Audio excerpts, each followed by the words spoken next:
Hi, ഇന്ന് കർക്കിടക ഭാഗമൊക്കെയാണ്. എല്ലാവരും ക്ഷേത്രങ്ങളിലൊക്കെ പോയിട്ട് നമ്മളിൽ നിന്നും വിട്ടകന്ന് പോയവർക്ക് വേണ്ടിയിട്ട്, നമ്മുടെ പേരൻസിനൊക്കെ വേണ്ടിയിട്ട് നമ്മൾ പൂജകൾ കഴിക്കുകയും ബലികൾ അർപ്പിക്കുകയും അർച്ചനകൾ കഴിക്കുകയും ഒക്കെ ചെയ്തിട്ടുണ്ട്.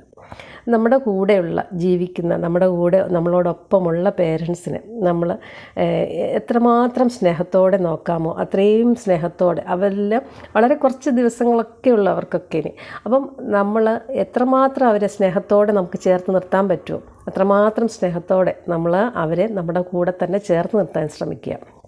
അതുപോലെ തന്നെ നമ്മളുടെ വീട്ടിലുള്ള സകല കാര്യങ്ങളിലും അവരെയും കൂടെ ചേർക്കാൻ ശ്രമിക്കുക. കാരണം ഞാൻ പലപ്പോഴും ശ്രദ്ധിച്ചിട്ടുള്ള കാര്യമാണ്, ഈ പേരൻസ് എപ്പോഴും ഒരു മുറിക്കുള്ളിൽ ഒതുങ്ങുക, അല്ലെങ്കിൽ നമ്മുടെ വീടുകളിൽ നടക്കുന്ന മറ്റ് കാര്യങ്ങളൊന്നും അവരറിയുന്നില്ല, അവരെ ഇൻവോൾവ് ചെയ്യിപ്പിക്കുന്നില്ല. നമ്മൾ നമ്മുടെ കുഞ്ഞുങ്ങളുമായിട്ടും നമ്മുടെ ഹസ്ബൻഡൊക്കെ ആയിട്ട് ഇന്ന് ചേർന്നിരുന്ന് സംസാരിക്കുന്ന സമയങ്ങളിൽ അവർക്കും ഒരു സ്ഥാനം, നമ്മളോടൊപ്പം തന്നെ നമ്മുടെ കുഞ്ഞുങ്ങളോടൊപ്പം അവർക്കൊരു സ്ഥാനം കൊടുക്കുക. അവരെയും കൂടെ കൂട്ടിയിരുത്തിയിട്ട് നമ്മുടെ വീടുകളിൽ നടക്കുന്ന ചർച്ചകളിൽ, സംസാരങ്ങളിൽ, അതുപോലെ തന്നെ എല്ലാവരും ഒന്നിച്ചിരുന്ന് ഭക്ഷണം കഴിക്കുക. അപ്പോൾ അങ്ങനെയൊക്കെയുള്ള കാര്യങ്ങളും നമ്മുടെ പേരൻസ്, അല്ലെങ്കിൽ നമ്മൾ പ്രായമായ ആളുകൾ, നമ്മുടെ വീട്ടിൽ പ്രായമായിട്ടിരിക്കുന്ന ആളുകൾ, അവർക്ക് എത്രമാത്രം സന്തോഷം നമുക്ക് കൊടുക്കാൻ കഴിയുമോ അത്രയും സന്തോഷം നമ്മൾ ജീവിച്ചിരിക്കുമ്പോൾ കൊടുക്കുക. അതാണ് ഏറ്റവും നമുക്ക് അവരോട് ചെയ്യാൻ പറ്റുന്ന ഏറ്റവും വലിയ കാര്യം. അല്ലാതെ നമ്മൾ മരിച്ചു കഴിഞ്ഞിട്ട് നമ്മൾ ഈ പൂജകളും കാര്യങ്ങളും കർമ്മങ്ങളും ഒക്കെ ചെയ്യുന്നതിൽ വലിയൊരു യാഥാർത്ഥ്യം ഇല്ല അതിൽ എന്നാണ് എൻ്റെ ഒരു പേഴ്സണലായിട്ടുള്ള വിലയിരുത്തൽ. അതുപോലെ തന്നെ വിദേശ രാജ്യങ്ങളിലൊക്കെ ജോലി ചെയ്യുന്ന മക്കൾ ഒക്കെ ഉണ്ടല്ലോ, അവരൊക്കെ ഈ പേരൻസിനെ എത്ര തിരക്കുള്ളവരാണെങ്കിലും അവർക്ക് മറ്റുള്ള എല്ലാവരെയും വിളിക്കാം, ഫ്രണ്ട്സിനെ വിളിക്കാം, അല്ലെങ്കിൽ സഹപ്രവർത്തകരെ വിളിക്കാം, ഒക്കെ വിളിക്കാം. പക്ഷേ നമ്മുടെ പേരൻസിനെ വിളിക്കാൻ അവർക്ക് വളരെ സമയക്കുറവാണ്.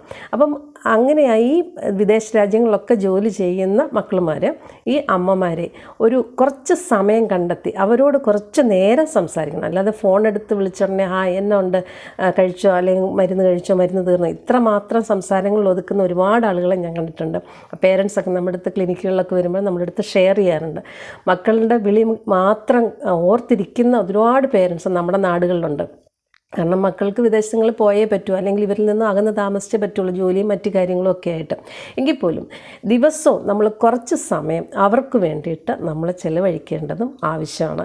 കാരണം അവരുടെ ഒരു സന്തോഷം, അവർ ജീവിച്ചിരിക്കുമ്പോൾ നമുക്ക് കൊടുക്കാൻ പറ്റുന്ന സന്തോഷങ്ങളെല്ലാം കൊടുക്കുക. നമ്മുടെ യാത്രകളിൽ കഴിവതും അവരെ ഉൾപ്പെടുത്താൻ പറ്റുന്ന യാത്രകളാണെങ്കിൽ കഴിവതും ആ യാത്രകളിലെല്ലാം ഇവരെ ഉൾപ്പെടുത്തുക. കാരണം അവർക്കും ആഗ്രഹങ്ങളില്ലേ, അവർക്കും ഓരോ സ്ഥലങ്ങളും, അല്ലെങ്കിൽ ഓരോ പള്ളികളാണെങ്കിലും ക്ഷേത്രങ്ങളാണെങ്കിലും സ്ഥലങ്ങളാണെങ്കിലും ഒക്കെ കാണണമെന്ന് അവർക്കും ആഗ്രഹമില്ലേ. അല്ലാതെ നമ്മുടെ ഹസ്ബൻഡ് മക്കൾ മാത്രമായിട്ടൊരു യാത്രകൾ പോവുക, തിരിച്ചു വരുമ്പം അമ്മയ്ക്ക് എന്തെങ്കിലും ഒരു ചെറിയ ഗിഫ്റ്റ് കൊണ്ട് കൊടുക്കുക, അതല്ല.